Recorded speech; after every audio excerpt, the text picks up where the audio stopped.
everyone, welcome back to my channel. My name is Emily and I talk a lot about Salesforce. Today we're going to be talking about field history tracking. So essentially what field history tracking is it essentially allows you to see the changes that have been made on a field and by whom and a few other details. It's pretty easy to set it up. So let's go ahead and hop into setup and then go to an object manager.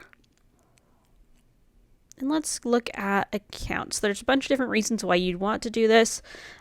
However, I guess a big reason is that you want to see what the previous details were. And so you would be able to check this on and then be able to see that on the object. So let's go ahead and set the tracking. I'm going to enable account history, and then we can enable it for up to 20 of these. So I want to know who the past account owners were.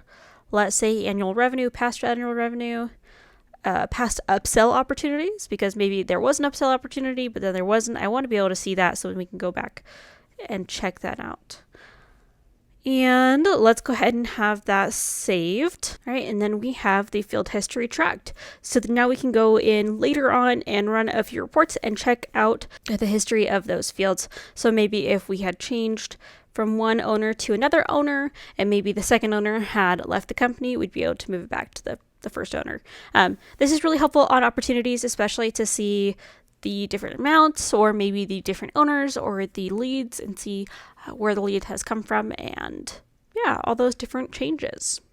So I hope that you found this helpful. If you did, be sure to give this video a like, subscribe if you're feeling generous, check out the courses down below in the description box. They're also on salesforceupskill.com on different Salesforce certifications, and have a great day.